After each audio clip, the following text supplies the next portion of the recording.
Hello ক্যালিবিয়ান, স্বাগতম আপনাদের আরও একটি নতুন এপিসোডে। আজকে আমরা মঙ্গলবার স্পেশাল পর্বে আছি। আজকের গল্পটি আমাদের কাছে লিখে পাঠিয়েছেন মারিয়া আক্তার মাতিন আপু। তিনি গল্পটির নাম দিয়েছেন রক্ষক। আমি তার পরিপ্রেক্ষিতেই গল্পটি বলার চেষ্টা করব। সো আর কথা না বেরিয়ে চলুন আমরা গল্পে যাই।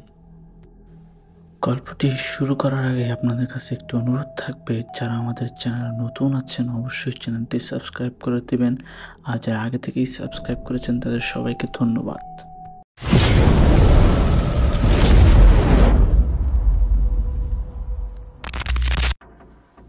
সে অনেক আগের কথা। তখন আমার দাদা সবেমাত্র এসএসসি পরীক্ষা দিবেন। পরীক্ষারও আর বেশি দেরি নেই, যার কারণে দাদার বেশ শ্রম দিয়ে পড়তে হচ্ছিল। একদিন রাতে দাদা পড়ার টেবিলে বসে পড়ছিলেন। তখনকার দিনে বিদ্যুৎ না থাকায় হারিকেন জ্বালিয়ে পড়তে হতো। ঘরের জানালার কাছেই দাদার পড়ার টেবিল ছিল, ফলে জানালা দিয়ে আসা বাইরের ঠান্ডা হাওয়ায় দাদা বেশ ফুরফুরে মন নিয়েই পড়ছিলেন। দাদা পড়ার মধ্যে হঠাৎ করে শুনতে পান বাহির থেকে কে যেন দাদার নাম ধরে ডাকছে, মাহবুব, এই মাহবুব। এই দুইবার নাম ডাকার পর আর কোনো সাড়া শব্দ নেই। দাদা জানালা দিয়ে উকি দিয়ে দেখলেন বাইরে কেউ নেই। তাহলে কে ডাকলো? দাদা ভাবলেন হয়তো তিনি ভুল শুনেছেন, তাই আবারও পড়ায় মন দিলেন। কিছুক্ষণ পর তিনি আবারও শুনলেন, মাহবুব, এই মাহবুব। তিনি এবার ঘাবড়ে গেলেন, কে ডাকছে এভাবে? আর প্রতিবার দুইবার নাম ডাকার পর চুপ হয়ে যায় কেন? তিনি এবার ভাবলেন বাহির থেকে এক পলক দেখে আসা যাক। ভাবনা অনুযায়ী তিনি হারিকেন হাতে নিয়ে বাইরে গেলেন। বাইরে চারপাশ চোখ বুলিয়ে কাউকেই তিনি দেখতে পেলেন না। তিনি যখন ঘরে যাওয়ার উদ্দেশ্যে পা বাড়াবেন, তখনই ওনার নজরে আসে সেই দূর থেকে কে যেন হাতে ইশারা দিয়ে ডাকছে। তিনি ভালো করে লোকটির মুখ দেখতে পাচ্ছিলেন না, ফলে চিনতেও পারছিলেন না কে ছিল। তিনি আর কোনো কিছু না ভেবে সেই ইশারা করা লোকটির দিকে এগিয়ে গেলেন। এগিয়ে যাওয়ার পর লোকটির মুখ ভালো করে দেখার আগেই দাদা পেছন থেকে একটা আওয়াজ শুনলেন, হারিকেন হাতে নিয়ে যেভাবে ঘর থেকে এসেছিলেন সেভাবেই ঘরে ফিরে যাও। দাদা সাথে সাথে পেছন ফিরলেন, কিন্তু পেছনে কেউ ছিল না। তিনি এবার সামনে তাকালেন, সামনে থাকা লোকটিও উধাও। মাত্রই তো ছিল এখানে, তাহলে কোথায় চলে গেল? আর পেছন থেকে কেই বা এই কথাটি বলল? দাদার তখন মাথা কাজ করা বন্ধ করে দিয়েছে। কোনো রকম পা চালিয়ে ঘরে পৌঁছালেন। এই ঘটনার পরেও দাদার মনে এত একটা ভয় জাগ্রত হয়নি। তিনি সহজেই ভয় পেতেন না, তিনি এটাকে নিছকই একটা মনের ভুল ভাবলেন। পরের দিন রাত্রিবেলা দাদা ওনার কয়েকজন বন্ধুরা স্কুলের কাছ থেকে নারিকেল পাড়ার প্ল্যান করেছিলেন। যদিও পরীক্ষার সামনে দাদার এইসব প্ল্যানিংয়ের কোনো ইচ্ছে ছিল না, কিন্তু বন্ধুদের জোরাজুরিতে রাজি হয়ে যান। দাদা যে স্কুলে অধ্যয়নরত ছিলেন সেটি আমাদের বাড়ি থেকে বেশি দূরে নয়, হেঁটে গেলে 5 থেকে 6 মিনিটের মতো লাগে।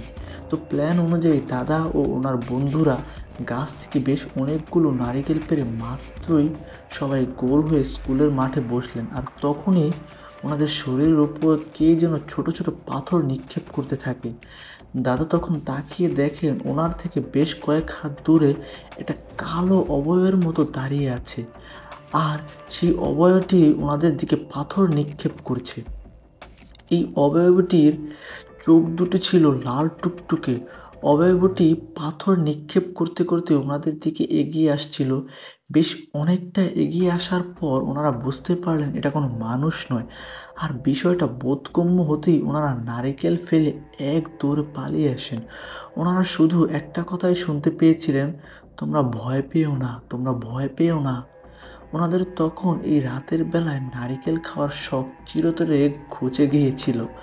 পরের দিন সকালবেলা দাদা স্কুলে গিয়ে দেখেন অন্য ছাত্রছাত্রীরা ওনাদের ফেলে যাওয়া নারিকেলগুলো নিয়ে যাচ্ছে, এবং শোনা যায় এই নারিকেলগুলো যারা খেয়েছিল তাদের প্রত্যেকেরই কলেরা হয়েছিল। তো সেদিন রাত্রিবেলা দাদা বাড়ি আসছিলেন, তখন দেখতে পান আমাদের বাড়ির সামনের দুয়ারে একটা কাঠের বেঞ্চে কে যেন বসেছিল। দাদা আরও এগিয়ে গিয়ে দেখতে পান একজন সাদা পায়জামা পাঞ্জাবি পরিহিত, মাথায় পাগড়ি, লম্বা দাড়ি বিশিষ্ট লোক বসে আছেন।